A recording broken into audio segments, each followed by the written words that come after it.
नमस्कार मित्रों, आप सभी का हमारे चैनल में बहुत बहुत स्वागत है। आज संपूर्ण विश्व में जिस ग्रंथ के प्रति सर्वाधिक लोगों को श्रद्धा व विश्वास है, जो भारत की संस्कृति को समेटे सार्वभौम ग्रंथ है, उसे श्रीमद् भगवद गीता कहते हैं।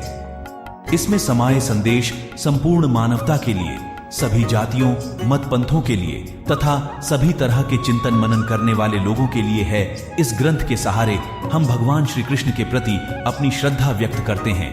कृष्णम शरणम गच्छामि, सत्यम शरणम गच्छामि, योगम शरणम गच्छामि, ध्यानम शरणम गच्छामि, धर्म शरणम गच्छामि। अर्थात जब हम सब श्रद्धा भाव से कहते हैं कि मैं धर्म की शरण में, कृष्ण की शरण में, सत्य की शरण में, योग की शरण में, ध्यान की शरण में जाता हूं, तो अंतःकरण श्री कृष्ण के वरदान आशीर्वाद से आह्लादित हो उठता है। मानवता धन्य हो उठती है, क्योंकि इसमें ऐसे सत्संकल्प समाये हैं जिससे देव मानवों, उनकी संस्कृति, परंपराओं का संरक्षण और राक्षसी वृत्तियों, असुरत्व के विनाश का आश्वासन स्वयं श्री कृष्ण की ओर से मिलता है। साथ ही हर युग के प्रत्येक विधाओं के हर कृष्ण के लिए एन केन प्रकारेण इस दायित्व के निर्वहन का स्पष्ट संदेश भी प्राप्त होता है। जो भी इस युग दायित्व को निभाने में समर्थ होगा, उसी को युग नमन वंदन करेगा। वासुदेव सुतम देवम कंस चाणूर मर्दनम, देवकी परमानंदम कृष्णम वंदे जगत गुरु।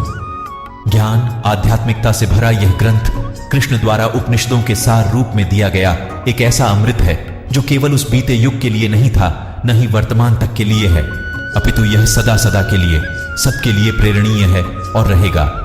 यह ग्रंथ संवाद ग्रंथ भी है। अर्जुन की जिज्ञासा और श्री कृष्ण के उत्तर से उपजा जीवात्मा और परमात्मा का अद्भुत संवाद इसमें समाया है।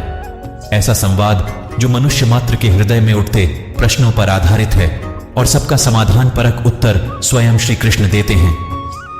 यह उस परिस्थिति में दिया गया संदेश व समाधान है जब धर्म मर्यादा का लोप हो चुका था, लोग अपने कर्तव्य को भूल बैठे थे। ऐसे अधर्म के युग में भगवान आए और मानवता को चेतना से जोड़कर गीता के रूप में जीवन जीने का सत्यपरक आधार दे गए। ये कलयुग अर्थ और काम का युग है। इसका मतलब आज के युग में लोग आपसे रिश्ता सिर्फ तभी रखेंगे जब आप उन्हें प्रेम से बात करेंगे, या तो उनका आपसे कोई काम बनता हो या आपसे किसी को पैसे मिलते हो। जो व्यक्ति स्वयं से खुश नहीं, वो दुनिया में किसी चीज से खुश नहीं हो सकता। तीसरा, इस दुनिया में हारे हुए इंसान की तकलीफ में पड़े इंसान की कोई मदद नहीं करता, और अगर कोई इंसान थोड़ा सा सफल हो जाए तो उससे कोई खुश नहीं होता। इसीलिए अपना दुख किसी को बताओ मत और अपनी खुशी किसी के आगे जताना मत। मनुष्य का आहार सात्विक और संतुलित होना चाहिए। कलयुगी आदमी कहीं भी कुछ भी खा लेगा। जिस इंसान को यह समझ नहीं क्या खाना चाहिए, कितना खाना चाहिए, कहां खाना चाहिए, कैसे खाना चाहिए, वो जीवन की ऊंचाइयों को कभी नहीं छू सकता। खुद को ऐसा कभी मत बनाओ कि लोग आपका इस्तेमाल करके चले जाए। खुद को ऐसा मत बनाओ कि लोग आपको चोट पहुंचाकर चले जाए। जब तक आप औरों से सम्मान की उम्मीद करते हो, तब तक आपका अपमान होता रहेगा। जब तक आपको ये इच्छा है कि कोई आपकी कदर करे, तब तक आपकी कोई कदर नहीं करेगा।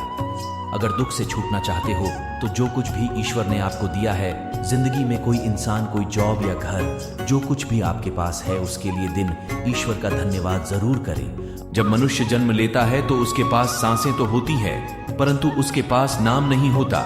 और जब मनुष्य की मृत्यु होती है, उसके पास नाम तो होता है, परंतु सांसें नहीं होती।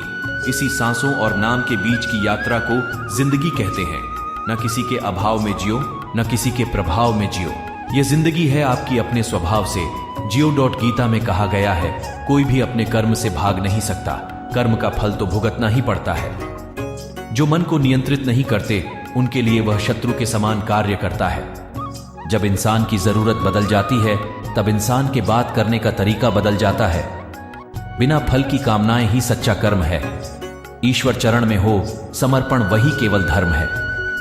जब इंसान अपने काम में आनंद खोज लेते हैं, तब वे पूर्णता प्राप्त करते हैं। माफ करना और शांत रहना सीखिए। समय जब न्याय करता है, तब गवाहों की आवश्यकता नहीं पड़ती है। जो आपका है वो आपको मिलकर ही रहेगा, चाहे उसे छीनने के लिए सारी कायनात एक हो जाए। प्रार्थना और ध्यान इंसान के लिए बहुत जरूरी है। प्रार्थना से भगवान आपकी बात सुनते हैं और ध्यान में आप भगवान की बात सुनते हैं। अहंकार मनुष्य से वह सब करवाता है जो अंत में उसी के विनाश का कारण बनता है। इसलिए जीवन में जितना जल्दी हो सके अपना अहंकार त्याग दें। समय कभी नहीं रुकता। आज यदि बुरा चल रहा है तो कल अवश्य अच्छा आएगा। आप केवल निस्वार्थ भाव से कर्म कीजिए और वही आपके हाथ में है।